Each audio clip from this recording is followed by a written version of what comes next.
We are with Michael Gleason, and he's the owner of Michael's Bridge Restaurant here in Lancaster. How long have you owned the restaurant? This is actually our 30 years this year, Wow. September. Wow. You started when you were a little kid? 24 years old. Wow. That's amazing.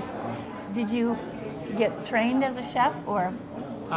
Pretty much taught myself. I went to culinary school at Assabet Valley in Marlborough, Mass. Did culinary there.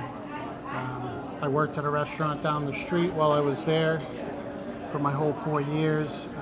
I left there. I had a full scholarship to the Culinary Institute of America in Hyde Park, New York.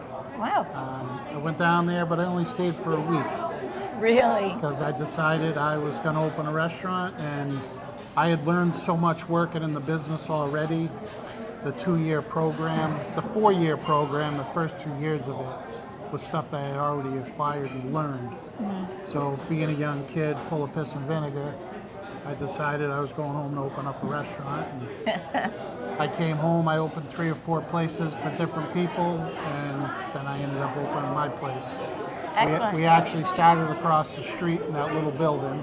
Oh, We only had 35, 40 seats back then. We were burnt down in 2006. oh no. Yeah, it was. We were told it was a gang initiation thing out of Worcester. No. The diner burnt on the inside. At the time, I didn't have a lease. I was tenant at will month to month. The landlord didn't want to do anything to fix up the building. The year before that, I had bought this piece of property, and I had my greenhouses that you see out back there by the road. Oh, And we were selling, my side gig was selling annuals, perennials, memorial baskets, hanging baskets, vegetable plants. I've been doing that since 2001 when my dad was killed in a car accident. oh my goodness. So when the diner burnt in '06, the town just waived all permits for me and let me break ground and build. They said they'd let the permits catch up. And I don't think they realized how quick we were going to go. So we opened up in 2.5 months.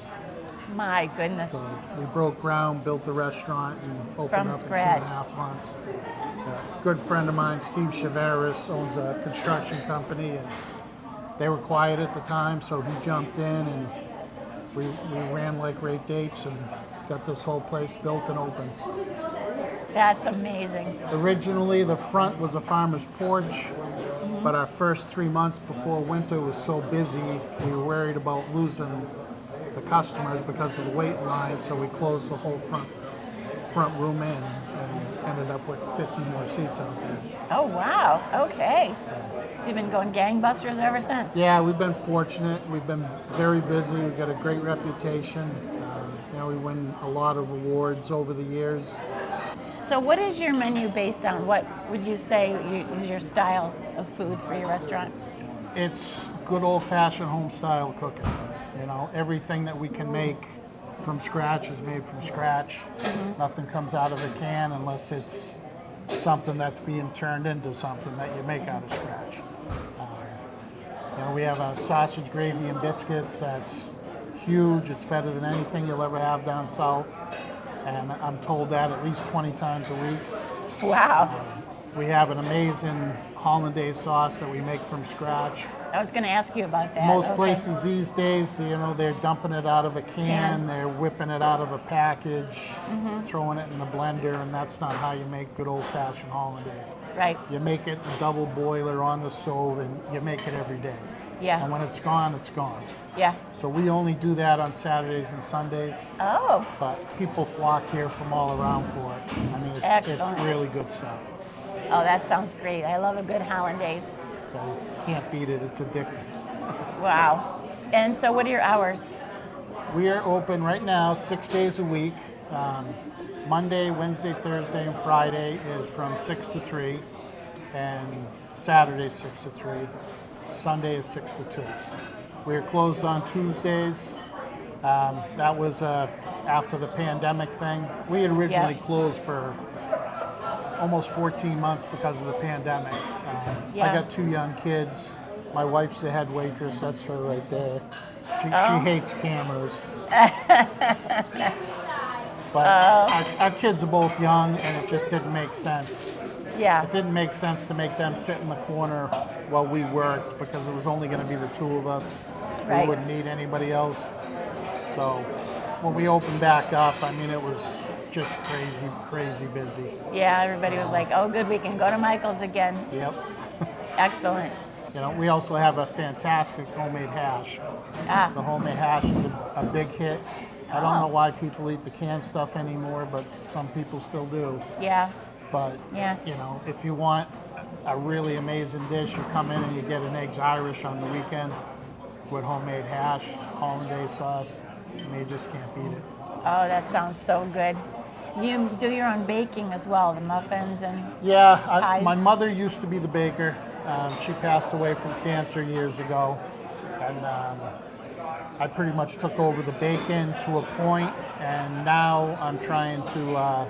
My nephew's kind of getting it and starting to take over that. He is in culinary school at Johnson and Wales. Oh, great. He's in his third year now. He's doing a fantastic job. Uh-huh. I'm actually teaching him now. He's learning how to make all my recipes, my sausage gravy, my hash. You know, so little by little he's getting it. So That's excellent. So someday you'll retire and pass it on to him, you think? I'm hoping him and my son. Yeah, that's great.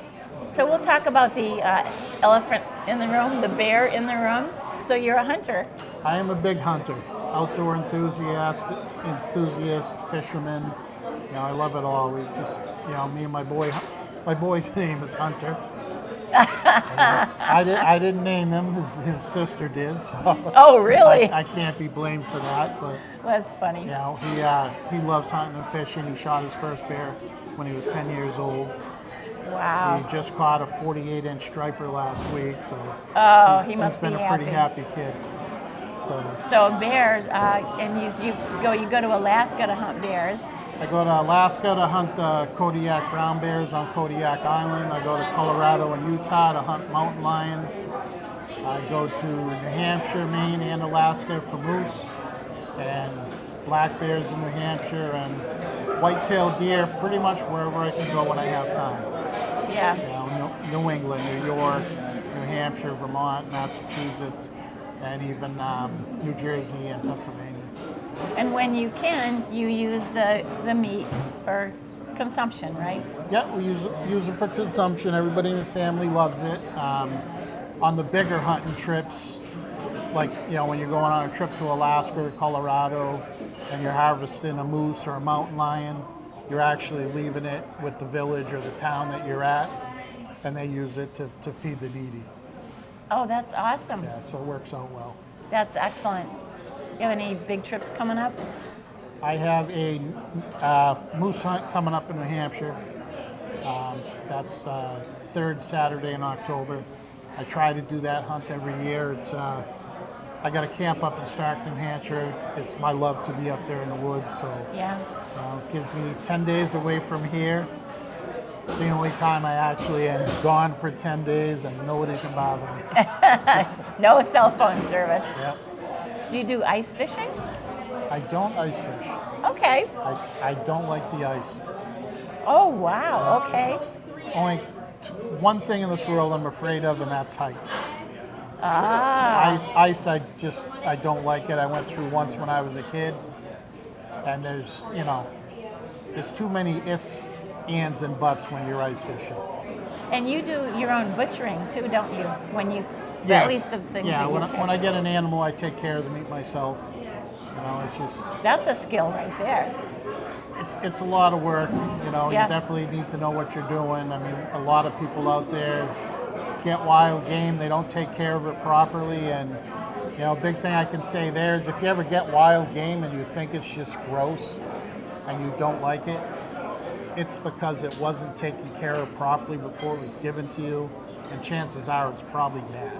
Ugh. When I shoot a black bear in New Hampshire, you know, you're talking about an animal that has 6 inches of fur and 6 inches of fat. Yeah. So when you harvest a bear in New Hampshire, you literally gotta, field dress that bear, head down to the corner store, stuff it with ice, and head home. Wow. The people that take that bear and they're showing their friends, whether it's a bear or a deer, there's no time for that. Yeah. And until you get into your winter months where the temperatures are 42 degrees or less, that gives you a little more time to play. But the rest of the time, I mean, you really got to pay attention to what you're doing. Right, for sure. What's your favorite thing about owning a restaurant? The people.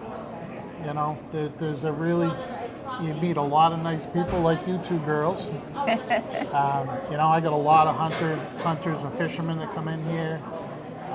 The customers always love to hear the stories on the animals. I got a great staff of girls now and a kitchen staff.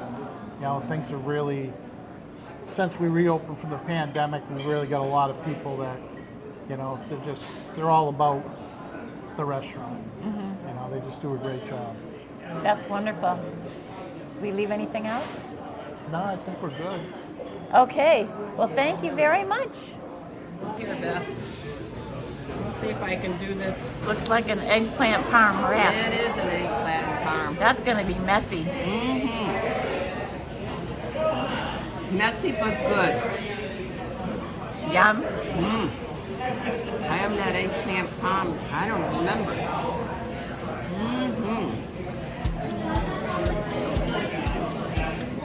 Looks good. Okay, Beth. I got the meatball dinner because it's one of their specialties. Everybody raves about it. And not something I usually eat, but I figured we're not having dinner tonight. So I'm going to try it with a little mashed potato.